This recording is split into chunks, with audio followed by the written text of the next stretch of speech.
So there's a fertility perspective that can be taken into consideration as one of the explanations, but there's also a cultural perspective to this as well, depending on where you are in the world.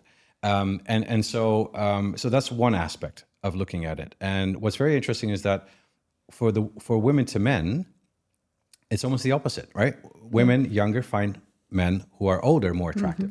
It is within how the older man is able to hold himself at his age. So if a younger man, and again, this is not only from this kind of conversations, but also the literature jumps into this as well, is that young men have shorter mating strategies and women have more long-term mating strategies. And for the younger man, if he, especially here in Dubai, blings the Bugatti, right? Wears the Armani, it's for a shorter term dating strategy, right?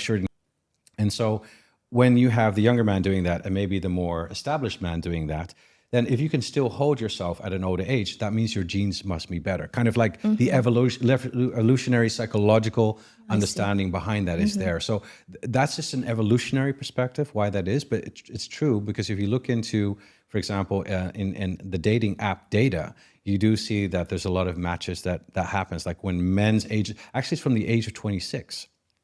OkCupid, I've cited them before.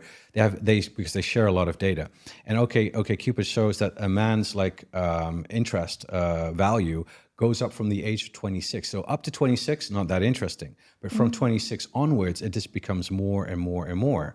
Whereas for a female, it seems from the data, and this is based on matches and matching up. It seems like up to 26, 27, or up to 30, but then it starts to decline.